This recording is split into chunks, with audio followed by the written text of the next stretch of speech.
Palavra da Verdade, a exposição bíblica com Hernandes Dias Lopes. Irmãos queridos, vamos abrir a Palavra de Deus no Evangelho de Cristo, conforme o relato de Lucas. Lucas capítulo 24. E nós faremos a leitura dos versos 13 ao verso 35. Lucas 24, 13 a 35.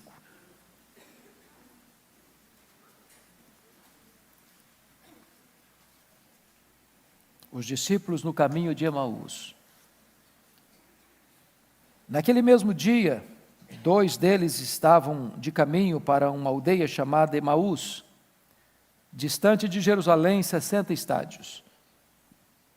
E iam conversando a respeito de todas as coisas sucedidas. Aconteceu que, enquanto conversavam e discutiam, o próprio Jesus se aproximou e ia com eles. Os seus olhos, porém, estavam como que impedidos de o reconhecer. Então, lhes perguntou Jesus: que é isso que vos preocupa e de que ides tratando à medida que caminhais? E eles pararam entristecidos. Um, porém, chamado Cleopas, respondeu dizendo: és o único, porventura, que, tendo estado em Jerusalém, ignoras as ocorrências destes últimos dias? Ele lhes perguntou: quais? E explicaram: o que aconteceu a Jesus o Nazareno, que era varão profeta, poderoso em obras e palavras, diante de Deus e de todo o povo. E como os principais sacerdotes e as nossas autoridades o entregaram para ser condenado à morte e o crucificaram. Ora, nós esperávamos que fosse ele quem havia de redimir a Israel. Mas depois de tudo isso, e já é este o terceiro dia, desde que tais coisas sucederam. É verdade também que algumas mulheres das que conosco estavam, nos surpreenderam, tendo ido de madrugada ao túmulo. E não achando o corpo de Jesus, voltaram dizendo terem tido uma visão de anjos, os quais afirmam que ele vive. De fato, alguns dos nossos foram ao sepulcro e verificaram a exatidão do que disseram as mulheres, mas não o viram. Então lhes disse Jesus: ó nécios e tardos de coração, para crer tudo o que os profetas disseram. Porventura não convinha que o Cristo padecesse e entrasse na sua glória? E começando por Moisés, discorrendo por todos os profetas, expunha-lhes o que a seu respeito constava em todas as Escrituras. Quando se aproximavam da aldeia para onde iam, fez ele menção de passar adiante. Mas eles o constrangeram, dizendo: fica conosco, porque é tarde, o dia já declina. E entrou para ficar com eles. E aconteceu que, quando estavam à mesa, tomando ele o pão, abençoou, e tendo-o partido lhes deu. Então se lhes abriram os olhos e o reconheceram, mas ele desapareceu da presença deles. E disseram um ao outro: porventura não nos ardia o coração quando ele pelo caminho nos falava, quando nos expunha as Escrituras? E na mesma hora, levantando-se, voltaram para Jerusalém, onde acharam reunidos os 11 e os outros com eles, os quais diziam: o Senhor ressuscitou e já apareceu a Simão. Então os dois contaram o que lhes acontecera no caminho, e como fora por eles reconhecido no partir do pão. Amém? Eu quero pensar com vocês nesta manhã sobre o tema: o impacto da ressurreição de Jesus Cristo. Amados, é ponto absolutamente claro para a nossa fé de que as melhores notícias que o mundo já ouviu vieram do túmulo vazio de Jesus Cristo. Na verdade, a história da Páscoa não termina num funeral, mas sim com uma festa. O túmulo de Jesus foi aberto, e aberto de dentro para fora. Ele entrou na morte, para matar a morte, e arrancar o aguilhão da morte, e vencer a morte, e ser a ressurreição e a vida. Nós hoje não pregamos um Cristo que esteve vivo e está morto. Nós hoje proclamamos o Cristo que esteve morto e está vivo pelos séculos dos séculos. Se a morte é o rei dos terrores, a Bíblia diz que Jesus é o rei dos reis. E ele venceu a morte, tirou o aguilhão da morte, venceu a morte, matou a morte, arrancou o seu poder. E hoje, a morte foi vencida e em breve será lançada no lago de fogo. Hoje eu gostaria de olhar para esse texto e ver aqui 3 verdades. Primeiro, a importância da ressurreição de Cristo. Segundo, a evidência da ressurreição de Cristo. Terceiro, o impacto da ressurreição de Cristo. Vamos olhar esse primeiro fato, a importância da ressurreição de Cristo. Precisamos chegar à seguinte conclusão: a ressurreição de Cristo é uma das fraudes mais maldosas da história, ou então é o fato mais extraordinário da história. Com a ressurreição de Cristo, a igreja fica de pé. Sem ela, a igreja não sobrevive. Cristianismo não pode existir sem a verdade bendita da ressurreição. O apóstolo Paulo, tratando desta matéria, e hoje nós que viemos ao primeiro culto, ouvimos uma preciosa exposição do pastor Arival, falando para nós da importância da ressurreição. E com a permissão, eu gostaria de destacar os 7 pontos que ele frisou, mostrando a importância dessa verdade. Porque Jesus ressuscitou, os nossos pecados foram perdoados. Porque Jesus Cristo ressuscitou, nós temos uma fé baseada num sólido fundamento. Porque Jesus Cristo ressuscitou, a nossa pregação é poderosa, é frutífera e eficaz. Porque Jesus Cristo ressuscitou, o nosso testemunho acerca desse fato é verdadeiro.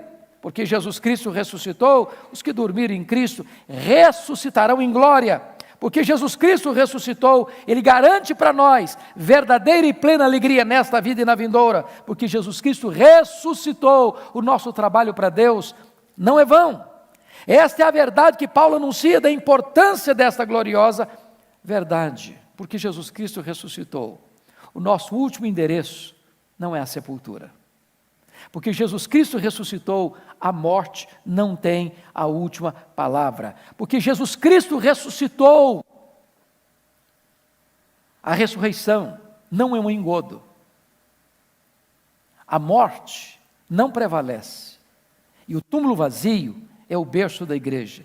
Porque Ele ressuscitou, os mártires não morreram em vão. Porque Ele ressuscitou, os missionários não atravessaram fronteiras em vão. Porque Ele ressuscitou, nós temos uma verdade sólida debaixo dos nossos pés e uma viva esperança no nosso coração. Então, amados, prestem bem atenção. A ressurreição é da mais alta importância para a nossa fé.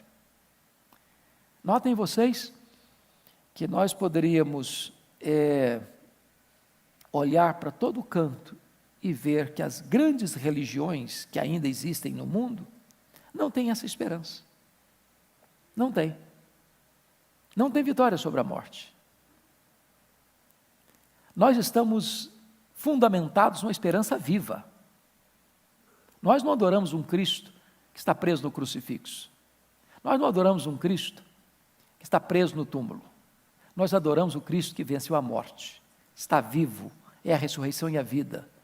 Está no trono, governa os céus e a terra e voltará gloriosamente para buscar a sua igreja. Mas você pode perguntar, nós temos evidências de que Ele ressuscitou? E eu gostaria de então pensar com você alguns pontos. A ressurreição de Jesus é um fato histórico, incontroverso. Não um fato sem oposição. Porque notem vocês que lá mesmo no registro bíblico, algumas colocações foram feitas. Por exemplo, Alguns críticos, alguns liberais, alguns que tentam desconstruir essa verdade máxima do cristianismo, começaram a escrever o seguinte: bom, na verdade, nem morrer ele morreu. Ele desmaiou na cruz. E então, ao ser colocado num túmulo, que não era o túmulo como nós temos aqui, ou uma gaveta de pedra, ou cavado na terra e jogado terra em cima do caixão, porque também não se colocava um morto dentro de um caixão, era enrolado em lenços, em lençóis. Quando ele chegou naquele túmulo, que era bem espaçoso, e quem vai a Jerusalém pode entrar lá, e mais de uma pessoa, várias pessoas podem entrar lá, aí ele recobrou suas forças e saiu de lá. Ele nem morreu. Outros disseram, não, na verdade, sabe o que aconteceu? É que os discípulos roubaram o corpo dele. E aí espalharam a notícia que ele ressuscitou. Outros disseram, não. As mulheres, no primeiro dia da semana, foram no túmulo errado. Um túmulo que não tinha sido usado ainda. E aí soltaram essa notícia de que o túmulo está vazio e que ele ressuscitou. Outros dizem o seguinte, bom, ele não ressuscitou, porque na verdade, ninguém pode ressuscitar dentre os mortos. Não existe esse negócio de ressurreição. Portanto, como milagre não acontece, ele não ressuscitou. Porém, a ressurreição de Cristo é um fato incontroverso. Por quê? Por causa das suas várias aparições. Ele apareceu a Maria Madalena, ele apareceu às demais mulheres, ele apareceu a Pedro, ele apareceu aos 2 discípulos do caminho de Emaús, ele apareceu aos apóstolos quando Tomé não estava presente, ele apareceu de novo aos apóstolos quando Tomé estava presente, ele apareceu aos 7 apóstolos lá no mar da Galileia, ele apareceu a mais de 500 irmãos de uma só vez, apareceu a Tiago, apareceu a Paulo, apareceu a Estevão, apareceu a João na ilha de Pátimos. São muitas as suas aparições. Agora, preste bem atenção, no dia do Pentecostes, quando o Espírito Santo foi derramado, diz a Bíblia que as multidões se ajuntaram, e Pedro se levantou para pregar, e a mensagem de Pedro foi a ressurreição de Cristo, e Pedro declarou com todas as ênfases, aquele que vocês mataram com mãos de iníquos, Deus o ressuscitou dentre os mortos, e o fez Senhor e Cristo.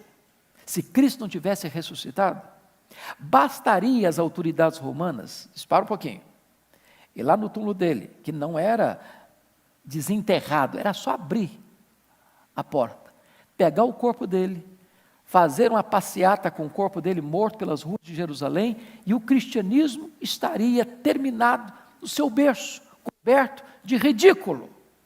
Por que não fizeram? Por que não trouxeram o corpo dele para desacreditar a pregação de Pedro? Por uma coisa óbvia, é porque de fato ele tinha vencido a morte, quebrado a espinha dorsal da morte, matado a morte com a sua morte ao ressuscitar dentre os mortos. Mas, amados irmãos, a ressurreição de Cristo, mais do que um fato histórico incontroverso, é um fato psicológico, de realidades incontestáveis. Pensem comigo naqueles discípulos cobertos de medo, trancados com medo dos judeus, acovardados, intimidados, acuados. Agora eles são testemunhas da ressurreição. Pedro, João vão ao sepulcro, entram lá, veem os lençóis, o corpo não está lá, depois ele aparece para eles. Esses homens não têm mais medo, esses homens não se acovardam mais, esses homens não se intimidam mais, eles enfrentam as autoridades, eles enfrentam os açoites, eles enfrentam as prisões, eles enfrentam o martírio. Os cristãos todos pregam essa mensagem com vívida coragem e gloriosa esperança, uma mudança profunda na mente deles, nas emoções deles, nas reações deles. Eles não temem mais nada, porque estão ancorados numa verdade que é o alicerce do cristianismo, a ressurreição de Jesus Cristo. Mas essa verdade, além de ser um fato histórico incontroverso e também um fato psicológico inegável, é também um fato sociológico eloquente. Porque notem vocês que a igreja cristã foi estabelecida sobre esta rocha de uma verdade incontestável.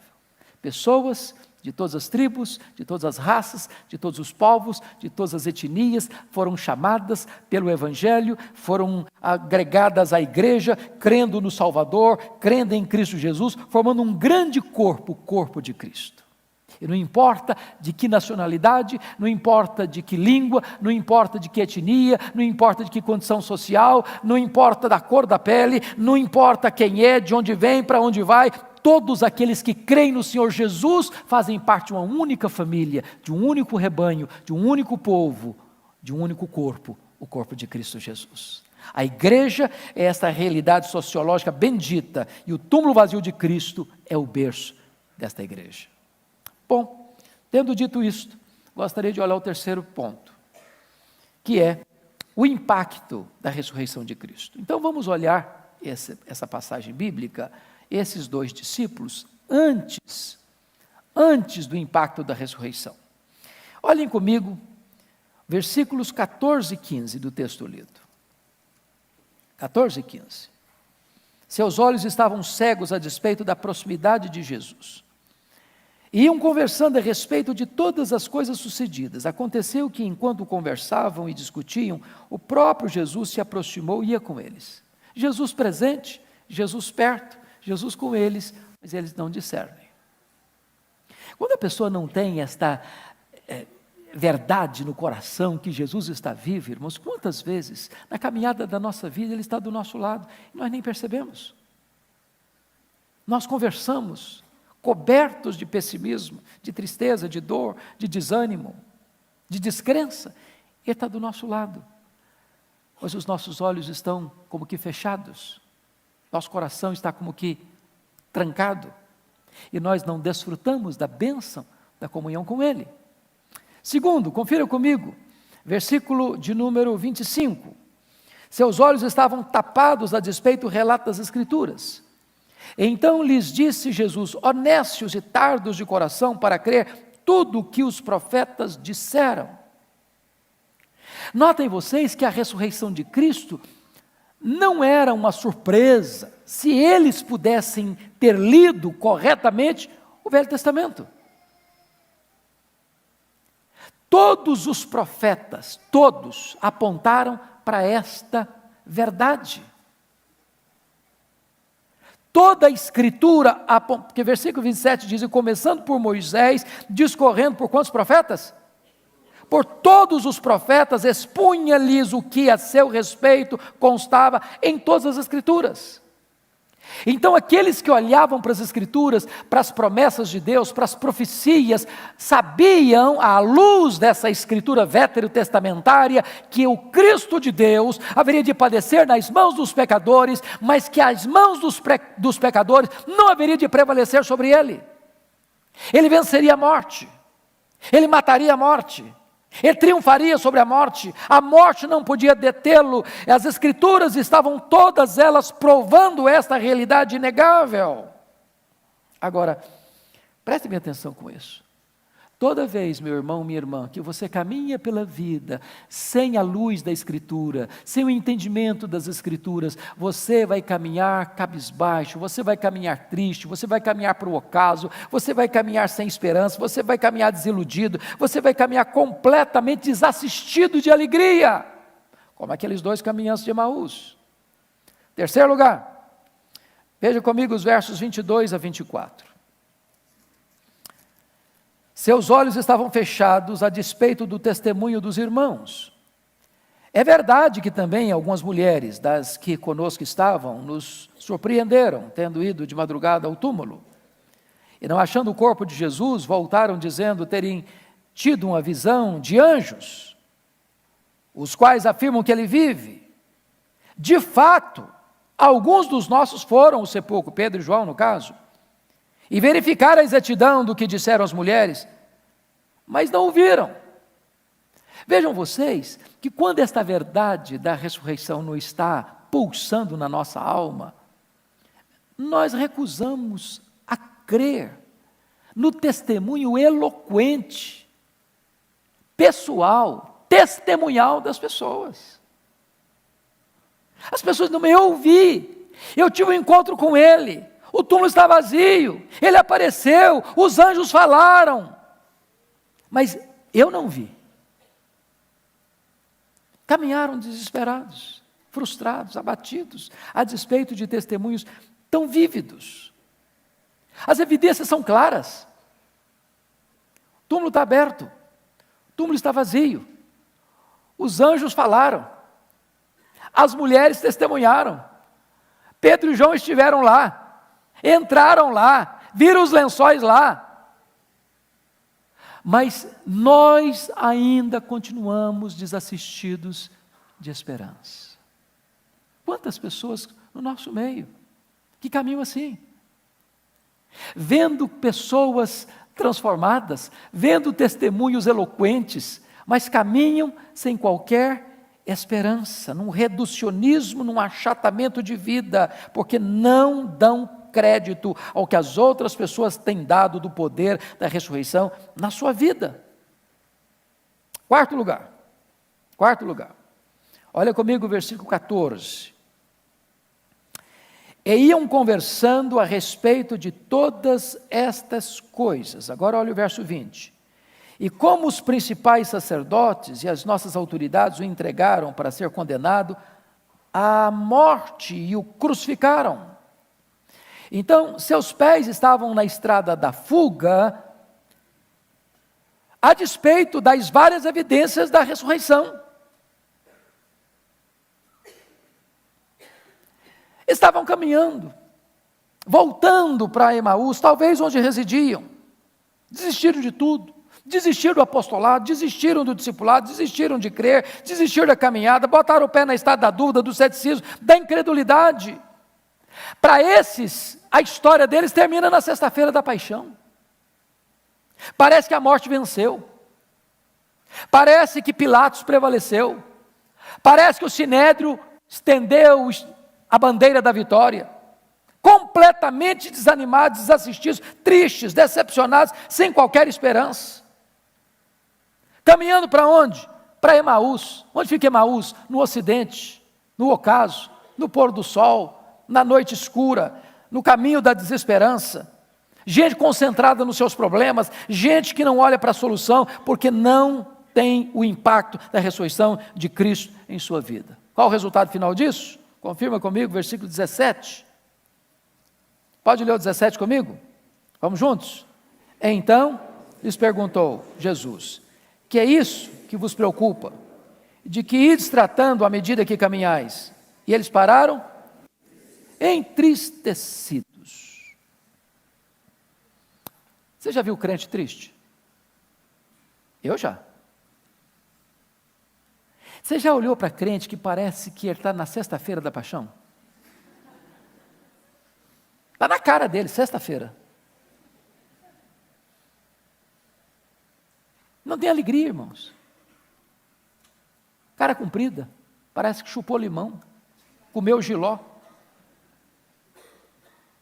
Não tem um sorriso, não tem um brilho nos olhos, não tem uma bandeira desfraldada de alegria no coração, não tem uma esperança viva, caminha sem entusiasmo, caminha completamente debaixo de uma camisa de força do pessimismo, da derrota, do fracasso, tristeza, uma via sacra de lamento, de dor. Por quê? Porque não tomam posse desta gloriosa verdade de que Jesus está vivo, Ele venceu a morte, Ele ressuscitou, Ele é a ressurreição e a vida, e nós caminhamos para esta gloriosa esperança. O que eles estão preocupados? O que está escrito nos versos 19 e 20, confira comigo aí. Ele lhes perguntou quais, e explicaram o que aconteceu a Jesus o Nazareno, que era varão profeta, poderoso em obras e palavras, diante de Deus, diante de todo o povo, e como os principais sacerdotes e as nossas autoridades o entregaram para ser condenado à morte e o crucificaram. Está aqui estão dizendo, o justo padecendo na mão do ímpio.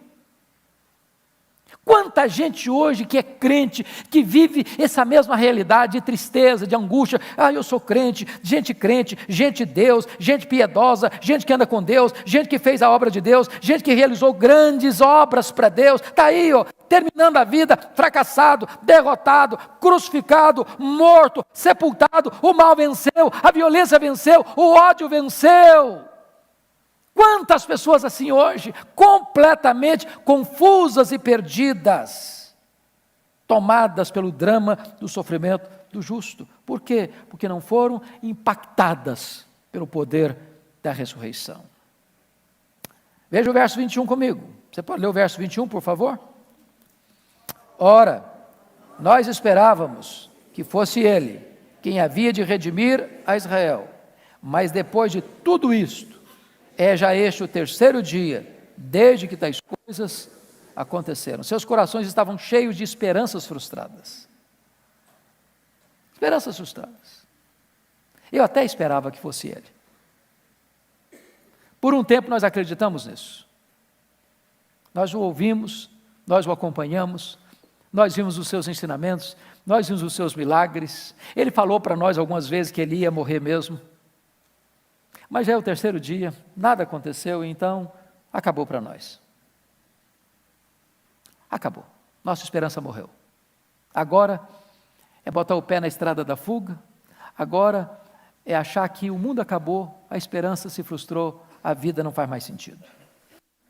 Estou de malas prontas, botando o pé na estrada do fracasso, da derrota e do desânimo. Tem muitos que ainda hoje estão assim, porque não foram impactadas pelo poder da ressurreição de Jesus Cristo. Mas eu queria olhar agora o outro aspecto. Qual foi o impacto que a ressurreição de Jesus Cristo produziu na vida desses dois homens? Vejamos, primeiro lugar, confira comigo, por favor, versos 26 a 28. Vamos todos ler esses versos, 26 a 28. Vamos juntos?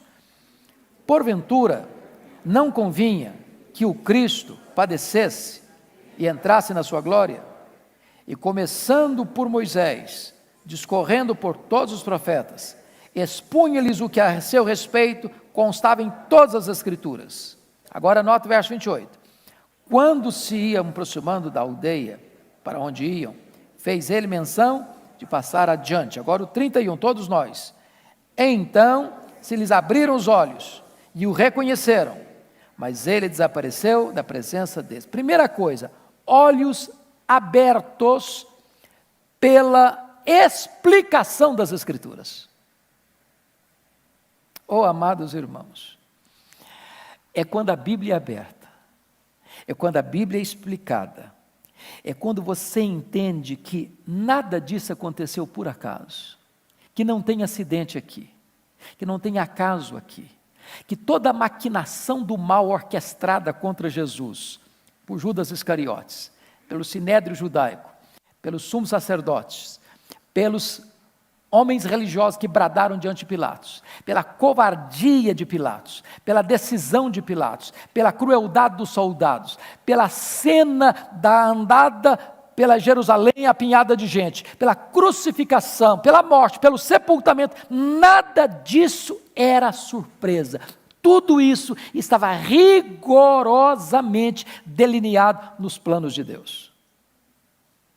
Quando a Escritura foi aberta, quando a Escritura foi explicada, desde lá a lei, desde os profetas, desde os salmos, desde toda a Escritura, quando a palavra de Deus foi aberta diante deles, de repente, a luz raiou, o entendimento chegou, a verdade alcançou o coração deles, e eles então puderam ter seus olhos abertos pela explicação das Escrituras. Deixa eu dizer uma coisa para você, querido. Se você não estudar a Bíblia, você vai ser um crente de olhos tapados. Você vai olhar, mas não vai enxergar. Você vai ouvir, mas não vai entender. Você vai ter evidências, mas não vai crer. Porque você só conhece pela Escritura. Por isso que nós Como o pastor Edivaldo disse hoje no culto da manhã, valorizamos tanto a pregação da Escritura, porque é pela pregação é que vem a fé. A Bíblia precisa ser aberta. Você quer conhecer Jesus? Examine as Escrituras. Você quer ter mais luz na sua vida?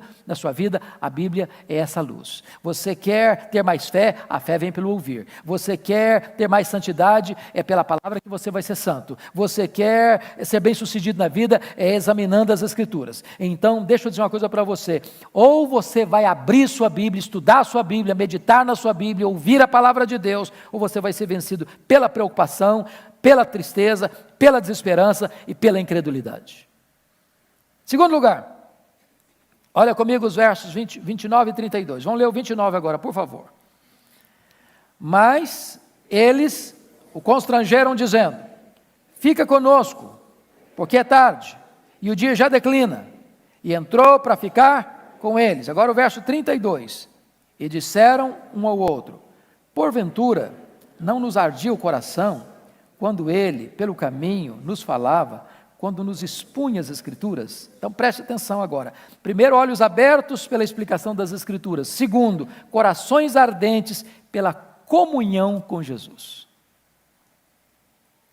Ô irmãos, você algum dia na vida já experimentou esse negócio? Coração ardendo. Algum dia na sua vida, na sua experiência espiritual, você já estava lá, na sua intimidade com Deus, lendo a sua Bíblia, e de repente seu coração começou a ferver? Um fogo dentro de você. Coração pegando fogo. Que coisa sublime é isso, irmãos? Quando você tem intimidade com Jesus, quando seus olhos são abertos para você ver que Jesus está vivo, que Ele é o seu Senhor, que Ele é o seu Salvador, que Ele é a sua esperança, que Ele é a razão da sua vida, o seu coração começa a arder. Há um entusiasmo dentro de você, há uma chama dentro de você, o Espírito sopra sobre você, tira as cinzas, reacende as brasas, e este fogo santo começa a queimar na sua vida, a frieza espiritual vai embora, a vir à casa de Deus não é um peso, adorar a Deus é uma alegria, orar a Deus é um deleite, andar com Jesus passa a ser o sentido da sua vida. Quantas pessoas, irmãos, que dizem como o profeta, lá na época do profeta Malaquias, e a igreja é um peso, o culto, ai meu Deus, que canseira, louvar a Deus é um sacrifício, e orar a Deus parece que não faz sentido, você começa a ler a Bíblia, dá sono, você vai para a igreja e você escuta, mas aquilo não toca você, e você volta do mesmo jeito. Você precisa pedir a Deus, que Ele aqueça o seu coração, que a verdade da ressurreição inflame a sua alma, para que você experimente o gozo da intimidade com o Senhor Jesus Cristo. Terceira coisa, confira comigo, por favor, versos 33 a 35. Vamos juntos? E, na mesma hora, levantando-se, voltaram para Jerusalém, onde acharam reunidos 11, e outros com eles, os quais diziam: o Senhor ressuscitou e já apareceu a Simão. Então os dois contaram o que lhes acontecera no caminho, e como fora por eles reconhecido no partir do pão. Então preste bem atenção. Em primeiro lugar, nós estamos falando de olhos abertos pela explicação das Escrituras. Segundo, corações ardentes pela comunhão com Jesus. Mas terceiro, pés velozes para proclamar a ressurreição de Jesus Cristo. Sabe o que eu acho maravilhoso? Eles estão indo para Emaús, o dia está assim, terminando, é o ocaso, está entardecendo, a noite está chegando, e eles disseram assim para Jesus, eles não sabiam que era Jesus: fica conosco, já é tarde. Eles não estão fazendo um convite para Jesus, não estão fazendo um convite para o estranho. Está na hora de dormir, está na hora de descansar, a caminhada foi longa, estamos exaustos, fim de linha. Mas no momento em que os olhos abriram e o coração aqueceu, eles agora não pensam se é tarde, se é noite, se é perigoso, se tem hora, se precisa descansar. Imediatamente eles retornam para Jerusalém. Oh, amados, que coisa linda isso! Quando você tem um encontro com o Cristo vivo, não tem cedo, não tem tarde, não tem dia, não tem noite, não tem lugar perigoso. Você quer ir, você tem pressa para ir, você tem uma mensagem para entregar. Ele ressuscitou, Ele está vivo, Ele é a razão da nossa vida, Ele não nos frustrou não, o que Ele prometeu Ele cumpriu, Ele venceu a morte, Ele é a razão da nossa vida. Então é hora de você parar para perguntar, até que ponto a ressurreição produziu impacto na sua vida? Seus olhos já foram abertos? Seu coração já está pegando fogo? Seus pés já são ágeis e velozes para levar essa mensagem? Essa é uma pergunta que você e eu precisamos fazer. Então, eu termino aqui. Olhos abertos, coração aquecido, pés velozes e lábios abertos para proclamar. Ele ressuscitou. Nós o vimos. Não dá para você ter um encontro com o Cristo vivo e isso não dizer nada para você. Você não contar isso para os outros. Irmãos, nós vivemos num mundo marcado de desespero e desesperança. As pessoas estão desesperadas e sem esperança. E você encontrou a mensagem da esperança, a mensagem da vida, a mensagem da salvação. O que é que você vai fazer com essa mensagem? Leve essa mensagem. Se os seus olhos foram abertos, se o seu coração está aquecido, se os seus pés estão na estrada do testemunho, abra a sua boca e anuncie que Ele vive. Que Deus nos ajude, que Deus nos abençoe, que Ele abra os nossos olhos, que Ele inflame o nosso coração, que Ele apresse os nossos passos, que Ele abra a nossa boca para dizer que Ele está vivo. Curva sua fronte, por favor. Nós vamos orar.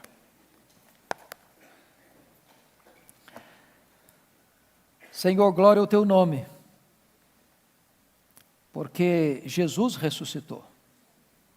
Isso não é um mito, isso não é uma lenda. Podemos ir ao túmulo de Buda, de Confúcio, de Maomé, de Allan Kardec, dos papas, dos reis, dos nobres, dos ateus, dos apóstolos, dos mártires do cristianismo, dos reformadores, dos avivalistas. E esses túmulos estão fechados, mas o túmulo de Jesus está aberto.